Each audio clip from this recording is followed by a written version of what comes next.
Magandang umaga, mga mag-aaral. Maari bang magsitayo ang lahat? Binibini, maari mo bang paunahan ng ating panalangin?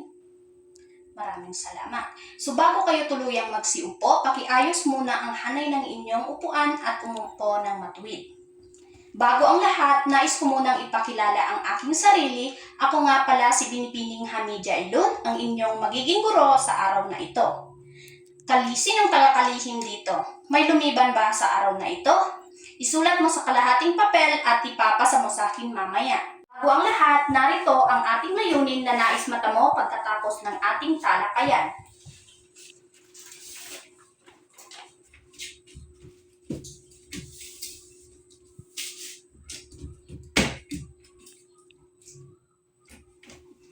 Binibini, maaari mo bang basahin ang ating layunin?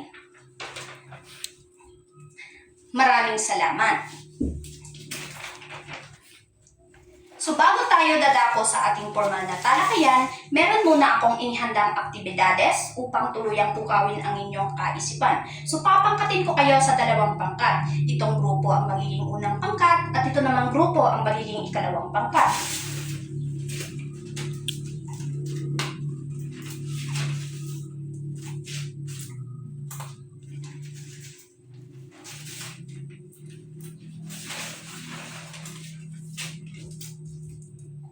Unang pangkat, babasahin ang sinabi ni June, habang ang ikalawang pangkat naman ay babasahin ang sinabi ni Jeff. Naunawaan niyo ba ang ating panuto? Maaari nang magsimula. So base sa inyong nabasang dialogo, may idea na ba kayo kung ano ang paksa natin sa araw na ito? Okay, Binibini? Tumpak! Sapagkat ang paksa natin sa araw na ito ay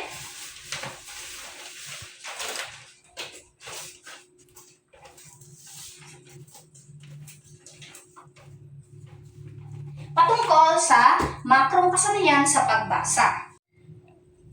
So bago natin pag-aralan ang makrong kasanayan sa pagbasa, magkakaroon muli tayo ng pangkatang gawain na kung saan ay muli ko na naman kayong ipapangkat sa dalawang pangkat. So vice versa na lamang. So itong grupo ang magiging unang pangkat at ito naman grupo ang magiging ikalawang pangkat. So bago ang lahat, narito ang ating panuto.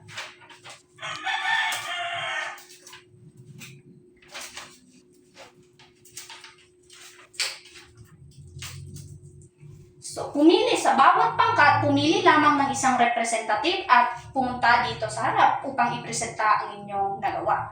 Naunawaan niyo ba? Okay, unang pangkat, maaari nang magsimula. Okay, ikalawang pangkat, sa tingin niyo, tama ba ang sagot ng unang pangkat? Tama, maaari ba natin silang bigyan ng 3 bagsak? Ngayon, papakinggan natin ang ikalawang pangkat. Unang pangkat, sa tingin nyo, tama ba ang sagot ng ikalawang pangkat? Tumpak, maaari ba natin silang bigyan ng 2 bagsak? So ngayon, ating tatalakayin ang 3 uri ng makrong kasanayan sa pagbasa.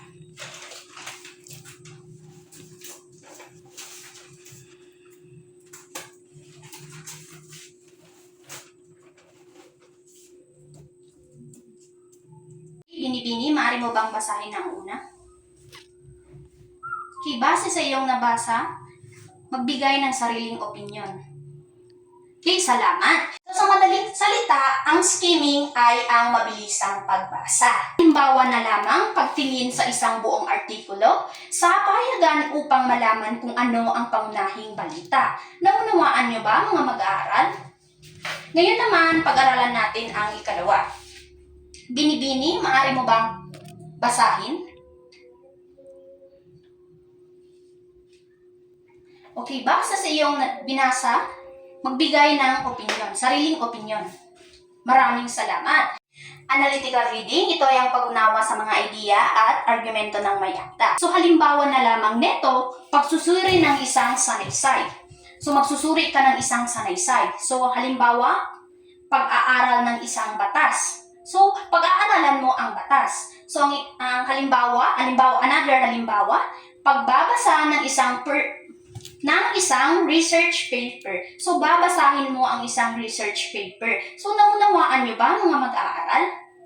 So ngayon naman ay dumako tayo sa ikatlo. Binibini, maaari mo bang basahin? So base sa iyong nabasa, maaari ka bang magbigay ng opinion?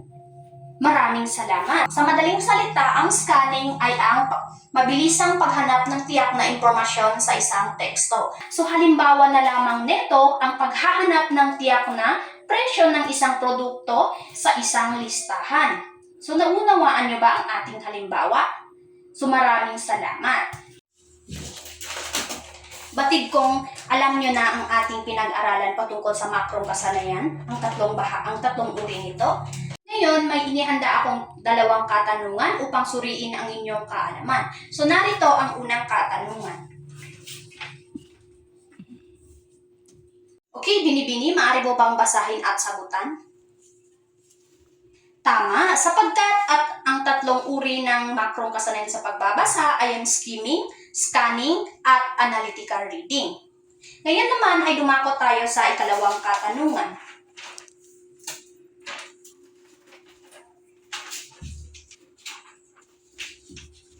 Okay, binibini, maaari mo bang basahin at sagutan?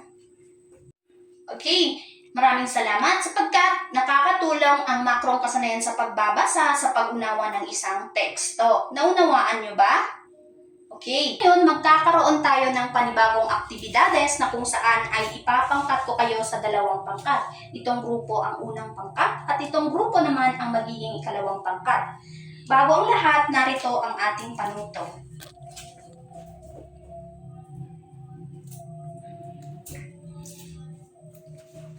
Okay, binibini, maaari mo bang basahin ang ating panuto? Okay, unang pangkat at ikalawang pangkat. Magbibigay lamang ako ng 3 minuto at maaari nyo nang ipaskil at ipresenta sa harap ang inyong nagawa. Okay, unang pangkat, maaari nang magsimula. Ikalawang pangkat, sa tingin nyo, tama ba ang sinagot ng unang pangkat? Magaling, maaari ba natin sila bigyan ng good job clap? Ganito yun. G-O-O-D-J-O-B, good job. Good job. Kayo nga? Okay. Ngayon naman ay pakinggan natin ang ikalawang pangkat. Okay. Unang pangkat, sa tingin nyo, tama ba ang sinagot ng ikalawang pangkat? Tumpak. Maaari ba natin silang bigyan ng Disney clap? Ganito yun. 1, 2, 3. 1, 2, 3. This is your crown. Okay. Gawin natin nga. Okay. Na kung saan ay muli ko na naman kayong ipapangkat sa 2 pangkat. So ito na namang grupo ang magiging unang pangkat at ito namang grupo ang magiging ikalawang pangkat. Ngayon ay gagamitin natin ang inyong nalalaman at bago ang lahat, narito ang ating panuto.